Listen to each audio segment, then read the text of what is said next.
자, 유치권. 자, 보겠습니다. 의의는 정리했고요.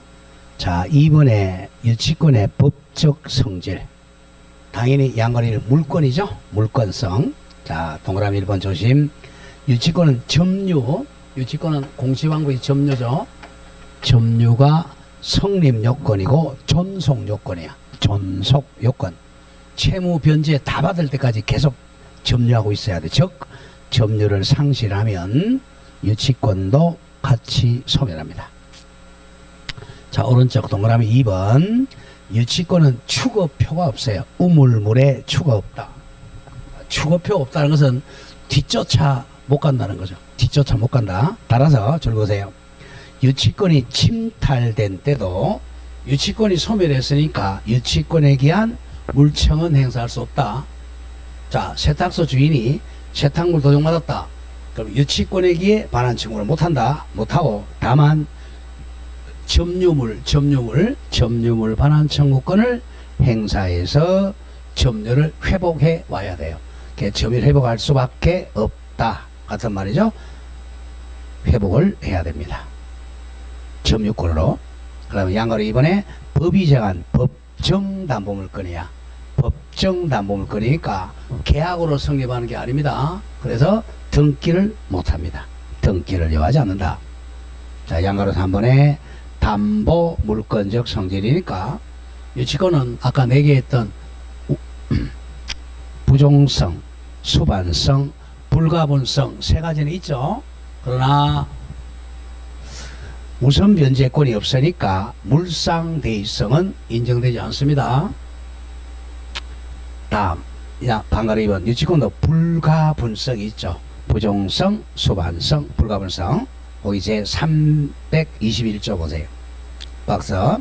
유치권자는 채권 전부입니다. 채권 전부를 변제받을 때까지 유치물 전부에 대해서 유치권을 행사할 수 있습니다.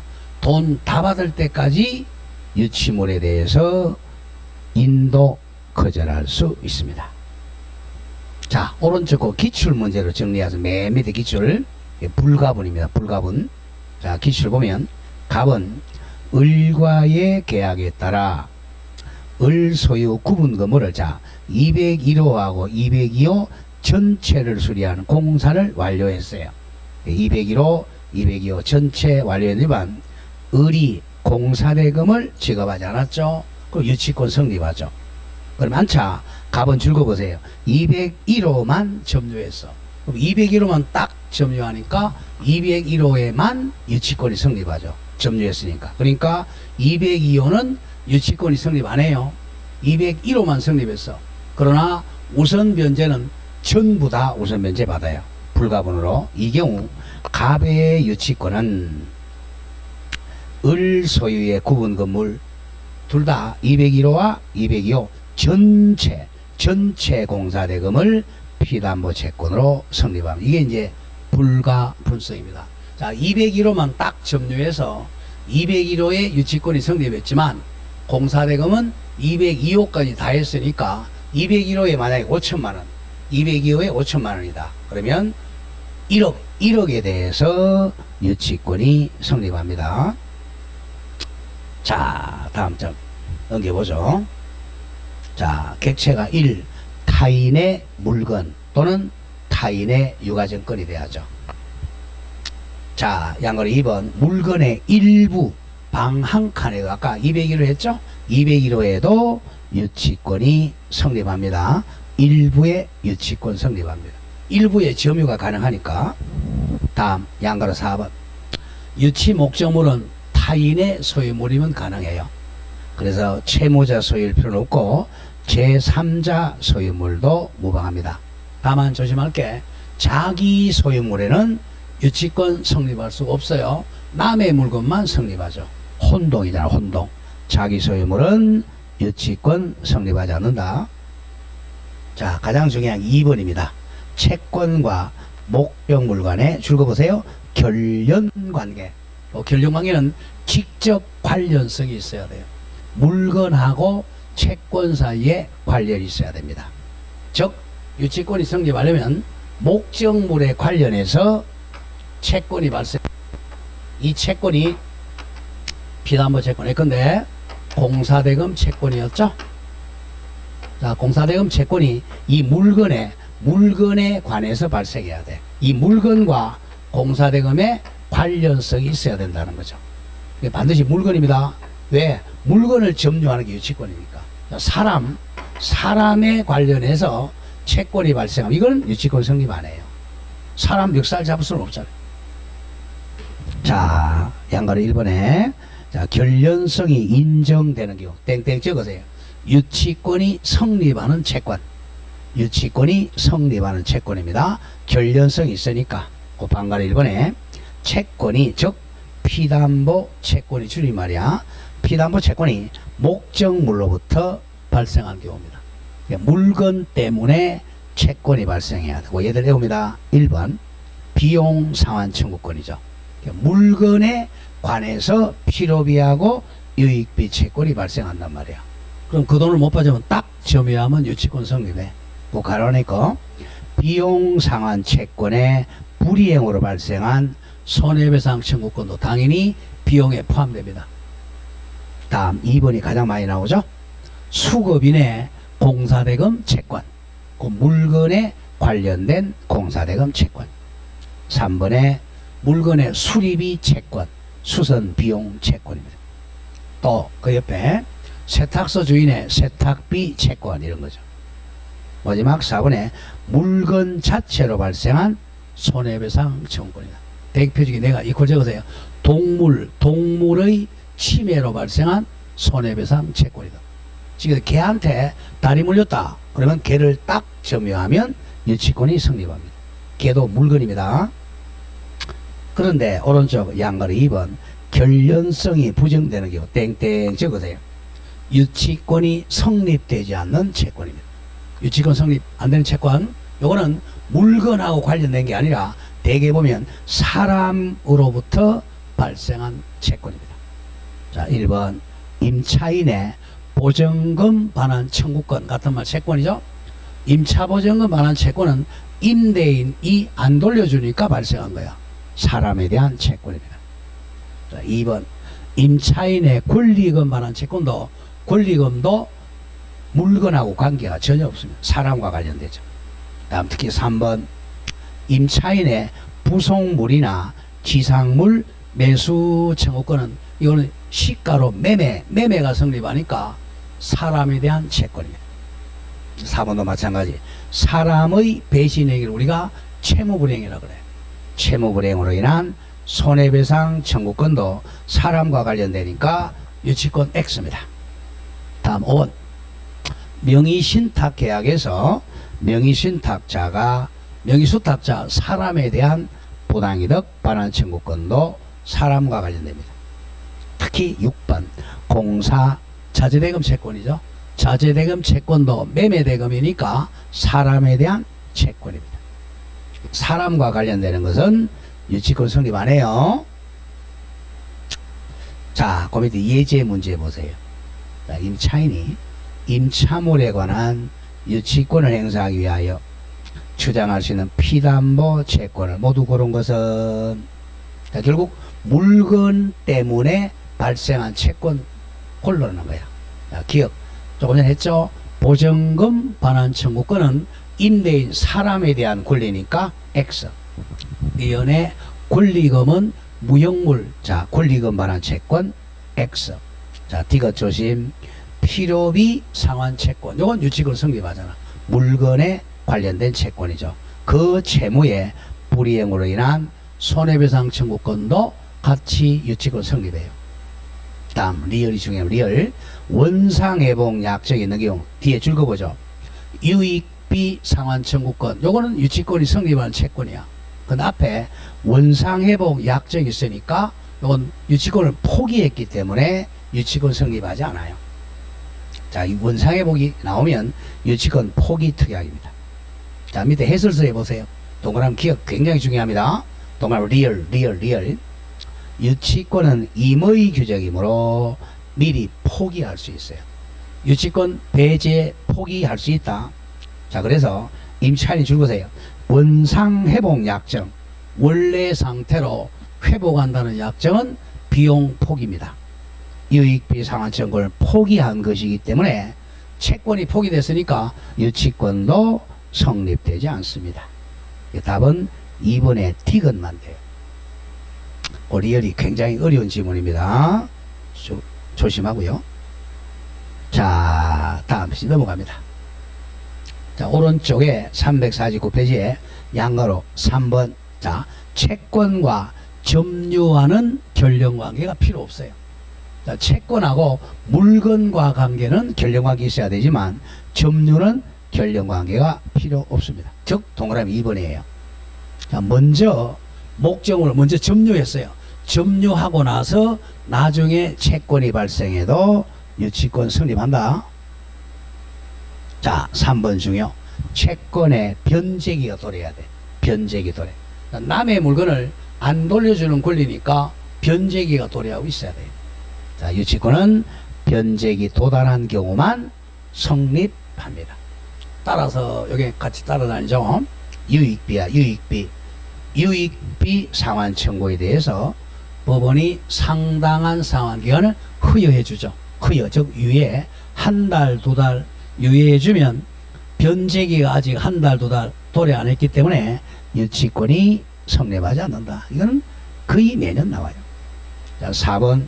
유치권도 본권이니까 정당한 적법한 점유를 해야 돼요. 적법 점유. 자, 동그라미 1번.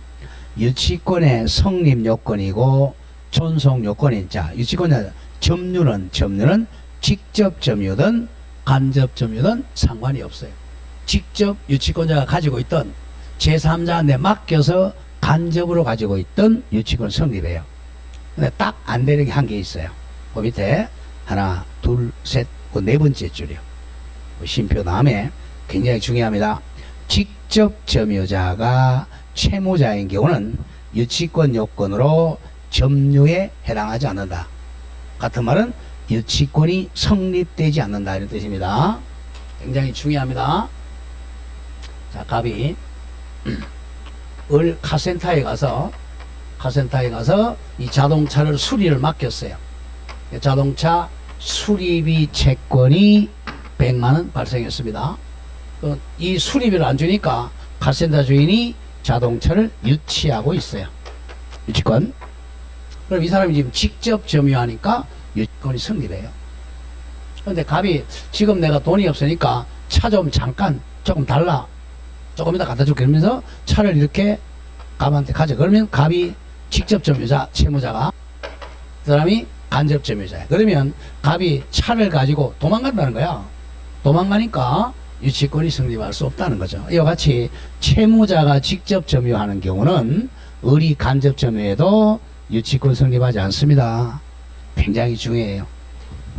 채무자가 직접 점유자인 경우는 유치권이 성립되지 않습니다. 자, 다음 장 넘기죠. 양가로 2번. 적법한 점유해야 돼요. 적법한 불법 점유는 안 됩니다. 자, 동그라미 1번. 불법 점유로는 유치권 성립되지 않습니다. 유치권도 본권이니까 정당한 점유해야 돼요. 자, 따라서 임대차나 전세권이 종료한 후입니다. 임대차나 전세권이 종료되면 자, 물건 돌려주고 이사 나가야죠. 그걸 계속 점유하면 불법이잖아. 안 돼요. 종료한 후에 건물을 계속 점유한 자는 그 건물에 대해서 비용을 지출하더라도 불법 점유니까 유치권이 성립되지 않습니다. 그 점을 조심해야 돼요. 자, 방가로 5번. 자, 유치권의 배제를 특약하는 특약이 없어야 돼. 부존재해야 됩니다. 즉 임의 규정이에요. 자, 양가로 1번 조심. 유치권은 임의 규정이므로 당사자 사이에 유치권을 배제하는 특약은 유효합니다. 그럼 배제 특약하면 유치권이 성립 안 해요. 그 대표적인 내가 아까 풀었죠. 양가로 2번. 원상회복 특약이야. 양가로 2번 중요. 건물 임차인이 임대차 관계 종료 시에 건물을 줄거보죠. 원상복구, 원상으로 복구하여 임대인에게 명도하기로 약정한 것은 원상복구 약정이죠. 이건 비용 채권 포기고 유치권 포기입니다. 약정하는 것은 건물에 지출한 각종 유익비 또는 필요비 상환 채용권을 미리 포기하기로 한 취지의 특약으로 볼 수 있다. 잘라주고 고로 임차인은 임차권 주장할 수가 없습니다. 없다. 아까 기출문제 출제된 거죠. 자, 양거는 3번 유치권 배제 특약이 있는 경우 그 까만 색깔 줄었습니다. 특약에 따른 효력은 제3자도 주장할 수 있어요. 특약의 상대방뿐만 아니라 그 밖의 사람, 같은 말 제3자도 특약이 있다고 주장할 수 있습니다. 자, 오른쪽 파란 색깔 3번으로 옵니다. 자, 유치권의 효력, 그럼 무조건 효력이 나오면 권리와 의무입니다. 자, 1. 유치권자의 권리는, 자, 방가로 1번 내려오세요. 방가로 1번. 자, 유치권자는 유치물의 인도를 거절할 수 있을 뿐이고 사용 수익할 수는 없습니다. 유치권자는 용익 물건이 아니고 담보 물건이니까 사용 수익할 수는 없어요. 자, 그 위에 그 박스 안에 민사집행법 100 그냥 제 91조 제 5항, 자 줄여서 5항 굉장히 중요해요. 매수인은 같은 말 경락인이야. 경락인은 유치권자에게 유치권으로 담보하는 채권을 변제할, 동그라미죠. 변제할 책임은 있다. 책임은 있다. 이걸 채무는 없어요. 채무는 없고 책임만 있습니다. 경락인은 자, 책임은 있다. 채무자는 아닙니다. 채무는 없습니다. 자, 다음 페이지. 방간에 이번에 인도 거절의 상대방 땡땡 적으세요. 모든 사람입니다. 자, 모든 사람에게 인도 거절할 수 있어요. 자, 읽어보겠습니다. 단가람 1번. 왜냐하면 유치권자는 물권자니까 모든 사람에게 대항해요. 자, 1번. 유치권자는 채무자는 물론이고 목적물의 양수인 병이나 유치권자보다 먼저 성립된 저당권 실행에 의한 줄거세요. 경락인에 대해서도 유치권을 주장할 수 있습니다. 경락인에게도 인도 거절권 주장할 수 있어요. 더 나아가 감유 등기나 체납 처분 압류 등기가 되어 있어도 인도 거절할 수 있습니다. 자, 그런데 이번에 예외적으로 그러나 압류 후에, 자, 압류 후 같은 말 경매 개시 결정 등기 후에 유치권을 취득한 자는 너무 늦게 취득했죠. 압류 후에 유치권 취득하면 경매 절차 매수인에게는 대항할 수가 없습니다. 자, 유치권은 압류되기 전에 유치권 취득해야 대항력이 있어요. 즉 줄거세요. 압류 후에도, 자, 경매 개시 등기 후에도 유치권 취득은 할 수 있어요. 취득은 할 수 있지만 너무 늦게 취득했으니까 압류 채권자 같은 말 경락인에게는 대항할 수가 없다는 거죠. 자, 그 점을 조심을 해야 됩니다. 자, 그건 조금 어려우니까 그 3, 4월 달에 자세히 하도록 하고요. 자, 오른쪽 양가로 2번 옵니다. 경매 신청권. 자, 아까 잠깐 봤지만, 자, 유치권은 우물물에 추가 없다 그랬어요. 우는 우선 변제권이 없다 그랬죠? 우선 변제권이 없어요.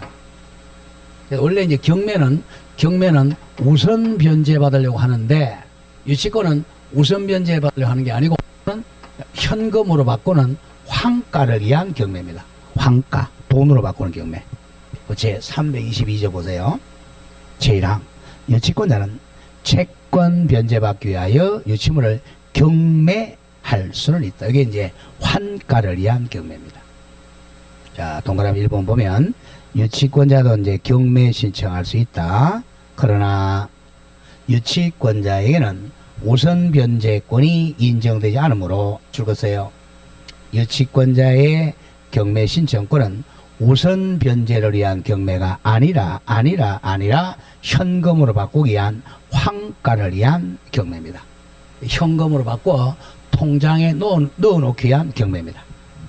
자, 3번 동그라미 3번 유치권자는 우선 변제권은 없다고 그랬어요. 우선 변제권은 경매 절차에서 우선 변제 못 받아요. 자, 그리고 또 유치권자는 경락인에게 같은 말 매수인이죠. 매수인에게 그 피담보 채권 변제가 있을 때까지 목적물을 인도를 거절할 수 있을 뿐이다 이거야. 인도 거절권이야. 뿌리고 조심하고 그 피담보 채권의 변제를 청구할 수는 없다는 거죠. 왜냐하면 경락인은 채무자가 아니니까 경락인에게 인도 거절할 수 있을 뿐이고 돈 달라고 변제 청구할 수는 없습니다. 변제 청구는 채무자한테 해야 돼. 채무자한테. 자, 다음 양가로 4번 넘어갑니다. 자, 과실수취권. 과실. 자, 유치권자도 점유하고 있으니까 과실수취할 수 있어요. 자, 제1항 323조 조문. 제1항 유치권자는 유치물의 과실 줄거세요. 과실 나오면 법정과실, 천연과실입니다. 법정과실은 이자, 집세 이런 거죠. 법정과실이나 천연과실을 수취하여 다른 채권자보다 먼저 그 채권 변제에 충당할 수 있습니다. 자, 2항, 제2항 과실은 먼저 채권 이자부터 먼저 충당해야 돼. 이자에 충당하고 남았을 때 잉여가 있을 때 원본에 충당합니다. 이자부터 먼저 충당하고 남아야 원본에 충당합니다. 뭐 예를 들어 중요 표시하세요. 자주 나오는 거예요. 자, 유치권자는 일단 소유자의 동의 얻어야 돼요. 유치권자는 소유자가 아니니까 소유자의 동의를 얻어가지고 유치 목적물을 임대해 놓을 수 있어. 임대하여 그 차임이 바로 법정과실이죠. 차임을 다른 채권자보다 먼저 채권 변제에 충당할 수 있습니다. 자, 5번에 이제 비용 상환 청구권도 필요비하고 유익비예요. 1항은 필요비, 제2항은 유익비. 이건 뭐 읽어보시면 될 것 같고요. 자, 오른쪽 큰 2번호입니다. 유치권자의 의무 중요합니다. 중요 표시하세요. 제324조 성관주의 의무입니다. 항상 남의 물건을 점유한 사람은 성관주의 의무로 점유를 해야 돼요. 자, 자기 물건보다 더 열심히 보호 점유하라는 거죠.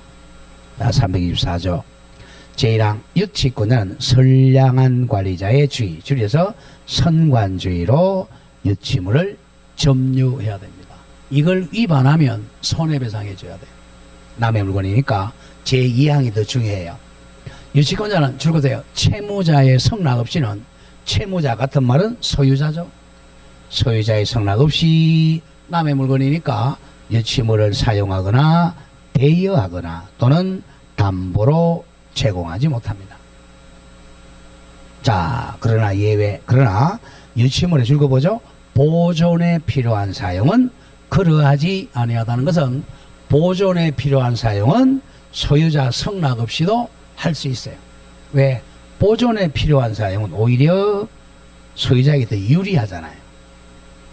그래서 성락 없이 사용, 대여할 수 있습니다.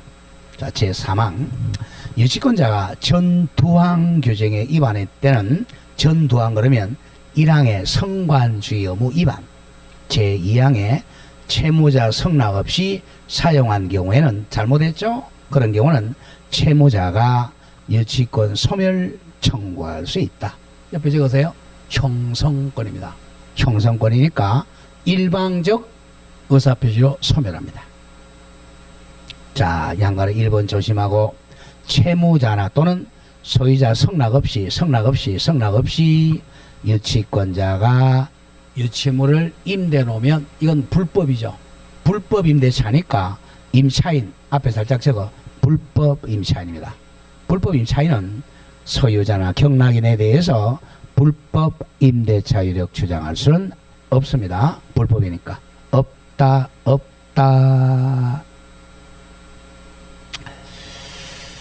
자, 4번 봅니다. 다음 페이지 넘기죠. 파란 색깔 4번. 자, 유치권의 소멸로입니다.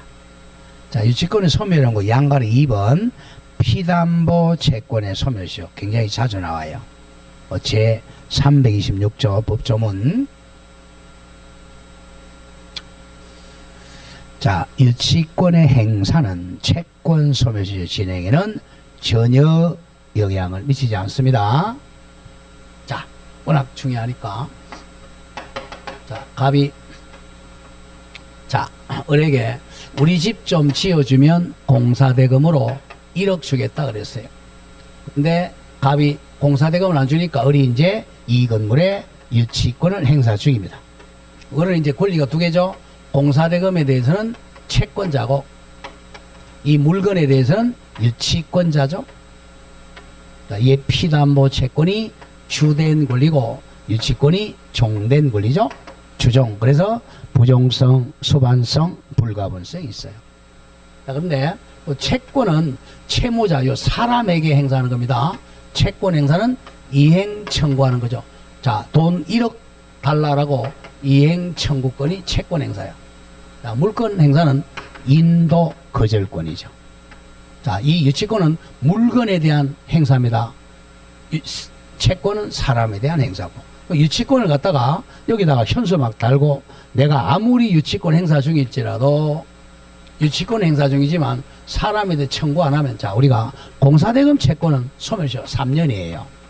이거 3년 행사 안 하면 시효로 소멸합니다. 유치권 행사에도 채권의 소멸시효는 계속 진행한다는 거죠. 진행해서 3년 불행사하면 소멸해요. 자, 그게 326조입니다. 유치권 행사는 즉 물건 행사는 채권 소멸시효 진행에 전혀 영향을 미치지 아니합니다. 굉장히 자주 나와요. 읽어보면 유치권자가 목적물을 유치하는 것은 유치권 행사죠. 인도 거절권 행사지 채권 행사는 아니다. 볼 수가 없다. 자, 따라서 주권입니다. 유치권자가 유치권을 행사하고 있는 중에도 피담보 채권의 소멸시효는 계속 진행한다. 그래서 3년 동안 돈 달라고 청구 안 하면 공사대금 채권은 소멸해요. 진행한다. 고로 피담보 채권이 3년 소멸시효 완성으로 소멸하면 부종성에 의해서 유치권도 당연히 소멸합니다. 당연히 소멸하니까 물건 반환해줘야 돼. 자, 양가로 3번 특이한 소멸 사유가 1번 아까 했던 거죠. 채무자의 소멸 청구. 요거는 땡땡 적어 형성권입니다. 이건 채무자가 잘못한 거죠. 유치권자가 보죠. 유치권자가 선관주의 의무 등을 위반하면 그래서 유치권자가 잘못했으니까 채무자 같은 말 소유자가 유치권 소멸 청구를 하게 되면 즉시 유치권이 소멸하면 이건 형성권이야. 소멸 청구한다. 그러면 즉시 소멸해요. 소멸하니까 유치물 반환해 줘야 됩니다. 오른쪽에 2번에 타담보 제공과 유치권 소멸 청구. 요거는 옆에 적으세요. 청구권입니다. 형성권이 아니고 청구권이야. 그래서 상대방의 성낙해야 소멸해요.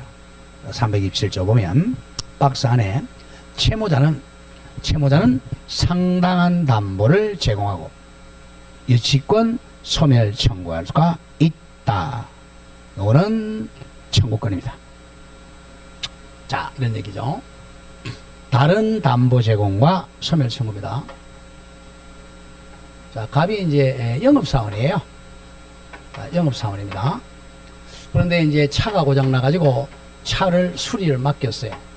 그러니까 수리 비용이 자, 100만 원 나왔습니다. 자, 카센터.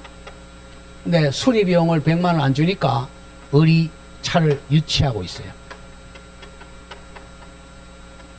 유치권 행사 중입니다.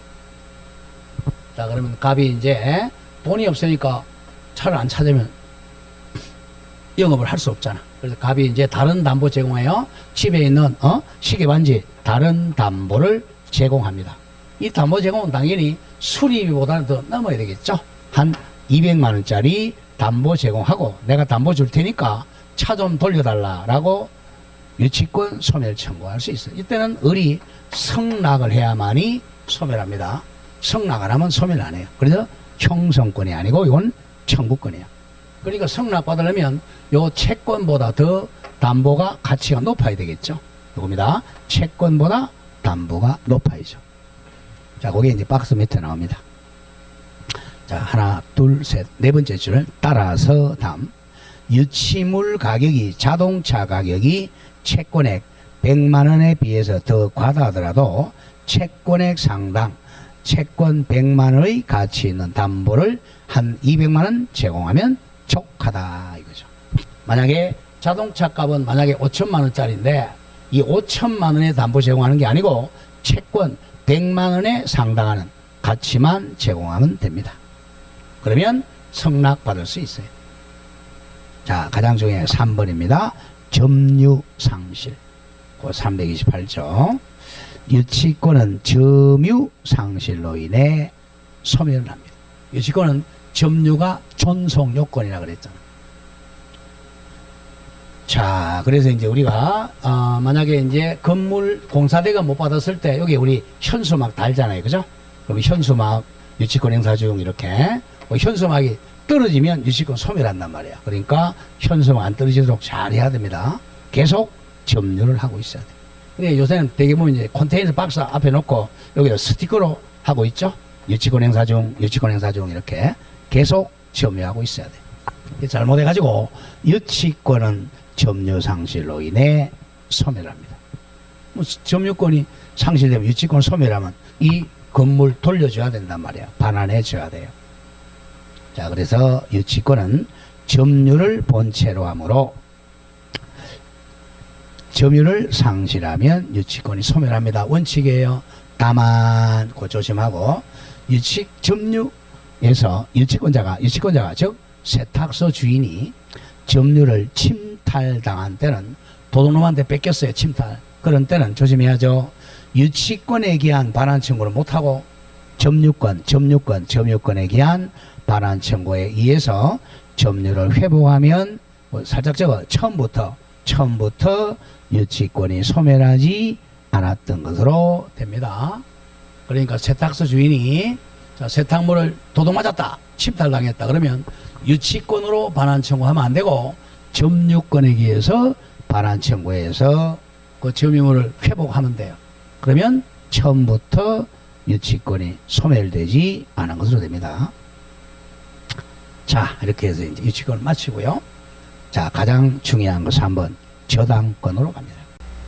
자, 저당권은 적으세요. 오로지 우선 변제권입니다.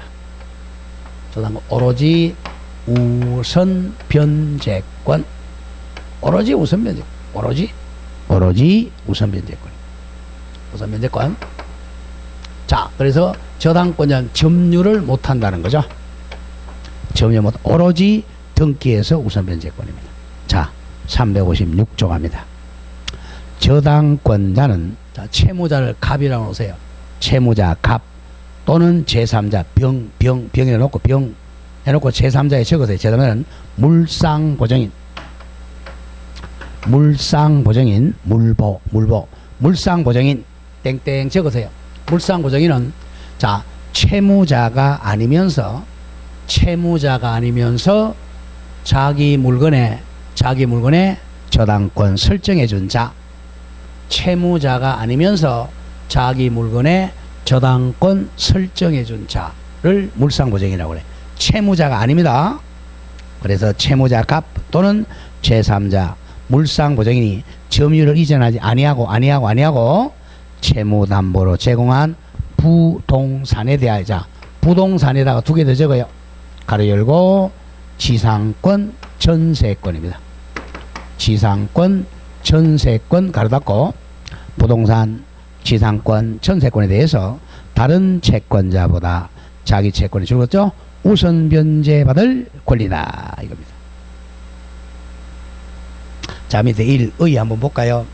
저당권은 채무자 또는 제3자 물상보증인이 점유를 이전하지 아니하고 채무잠보로 제공한 부동산 그 기타 물건이 지상권, 전세권을 자 머릿속으로만 관념점으로 지배하면서 왜 점유를 안 하니까 관념적으로 머릿속으로만 지배하면서 나중에 채무 변제가 없는 경우에 경매에 넣어가지고 경락대금에서 다른 채권자보다 더 우선 변제받는 담보 물건입니다. 우선 변제권 점유 못한다. 항상 자, 우리가 점유 못하는 물건 두 개, 지역권하고 저당권 반드시 기억해야 돼. 지역권자하고 저당권자는 점유를 못해. 즉 점유권이 없습니다. 그래서 두 개 공통점이 이제 지역권이나 저당권을 침해당했을 때 반환 청구를 못한다 그랬죠. 반환 청구권이 없고 방해 배제 청구권과 예방 청구권만 있어요. 자, 그리고 원칙적으로 이제 시효 취득 못하죠. 점유 못하니까. 자, 다음 장 넘겨보죠. 자, 그럼 넘겨놓고 이제 저당권 예를 한번 들어보죠. 갑이 자, 은행에 가서 돈을 1억 빌립니다. 그럼 돈을 1억 빌리면 이 사람이 돈 빌린 채무자, 은행이 채권자죠. 자, 그러면 나중에 1억을 확실하게 변제받기 위해서 자, 채무자에게 담보를 제공시키죠. 그래서 부동산을 담보로 제공하는 게 저당권 설정이고 동산을 담보로 제공하는 게 질권 설정이에요. 자, 그래서 계약으로 성립한다. 그래서 약정 담보 물건이라 그러죠. 자, 이게 부동산 갑니다. 그다음에 저당권 설정해 준 사람이 자, 만약에 채무자가 있다. 갑이 저당권 설정자, 을이 저당권자가 설정 계약하고 등기하면 저당권이 성립합니다. 그러면 이제 이때는 채무자하고 설정자가 같은 사람이죠. 근데 자, 을은 부동산이 없어. 그래서 갑이 친구인 병한테 가서 야, 병아, 너 담보를 좀 제공해 달라. 그러면 친구인 병이 은행에 가서 저당권 설정해 주죠. 그럼 병을 물상보증이라고 그랬잖아. 물보. 물보는 채무자가 아니면서 저당권을 설정해 준 사람을 물상보증이라고 그래요. 이 사람은 채무자가 아닙니다. 제3자야. 자, 그래서 설정계약과 등기로 성립하니까 약정담보물건이라 그래요. 계약으로 성립하는 담보물건. 자, 유치권은 법정담보물건이니까 등기 못하죠. 너는 계약으로 성립하니까 등기해야 됩니다. 자, 다음 동그라미 1번 약정담보. 약정. 자, 저당권은 당사자, 두 명 지어 당사자는 저당권 설정자와 저당권자. 무조건 물건에서 저당권자가 당사자가 하면 설정자, 권자, 설정자, 권자 이러면 돼요. 저당권 설정자와 저당권자가 물권적 합의가 바로 저당권 설정계약입니다. 저당권 설정계약과 등기로 성립하는 약정담보물건이다. 자, 이번에 남의 물건에 대한 타물건이죠. 소유권 빼고 나머지는 전부 타물건이야. 즉 저당권도 남의 물건, 타인의 물건에 대해서만 성립하는 타물건입니다. 그래서 자기 물건에 대해서 저당권 성립이 안 돼. 즉 소유자 저당은 인정되지 않습니다. 자, 소유자 저당이라는 것은 자기 소유물에 저당권 설정하는 거야. 이거 인정 안 돼요. 혼동으로 소멸해버려. 자, 3번에 담보물건. 대표적인 담보물건이죠. 자, 기억. 그래서 이제 저당권은 담보물건에 아까 공통점 4개 나오겠죠? 부종성, 수반성, 불가분성, 물상대의성이 있습니다. 부수불물, 부수불물. 근데 유치권은 요 4개 중에 앞에 3개는 있지만 물상대의성은 없다 그랬잖아요. 왜? 우선변제권이 없으니까. 우물물에 추가 없다. 자, 니은 저당권은 당연히 우선변제권이 있다. 자, 그러나 다만 점유를 못하기 때문에 유치는 못하죠. 유치적 효력은 인정되지 않습니다. 자, 여기 이제 유치권하고 달라요. 자, 똑같은 담보물건인데, 자, 유치권은 유치권은 오로지 남의 물건을 점유해서 인도 거절해서 돈 받는 수단이죠. 오로지 점유를 계속하고 있어야 돼. 쉽게 해서 유치권은 우리가 고대나 중세에서 있던 거죠. 너 돈 안 주면 너의 물건 안 돌려주겠다 이렇게 해서 갑에게 심리적인 압박을 가해서 돈 갚으라고 압박하는 거야. 그렇게 돈 받는 수단이고, 쉽게 해서 그다음 저당권은 완전히 반대죠. 저당권은 점유하지 않으니까 갑에게 심리적 압박을 가하지는 않아요. 그냥 등기만 해놓고 나중에 변제에게 돈 못 갚으면 이 물건을 경매 넣어가지고 경락대금에서 우선적으로 배당받아 오는 거야. 그러니까 이게 이제 문화적 권리죠. 자, 참 인간적이죠. 문화적, 이거는 참 무식하게 돈 받는 거고, 완전히 반대입니다. 유치권은 오로지 점유해서 심리적 압박으로 돈 받는 거고, 이것은 등기만 해놓고 나중에 경매 절차에서 우선적으로 변제받는 겁니다. 그래서 여기는 이제 유치적 효력이 있고, 여기는 유치적 효력이 없죠. 점유 못하니까. 반대로 얘는 또 우선 변제적 효력은 없죠. 여기는 우선 변제적 효력이 있고, 그리고 완전히 반대예요. 유치권은 유치적 효력, 딱 유치해서 안 돌려주는 거죠. 이쪽은 유치는 못하고 오로지 우선 변제적 효력입니다. 이쪽은 우선 변제권이 없어요. 완전히 반대입니다. 자, 이렇게 해서 조금 쉬었다가 그 이번에 이제 저당권 성립하죠. 좀 쉬었다 하겠습니다.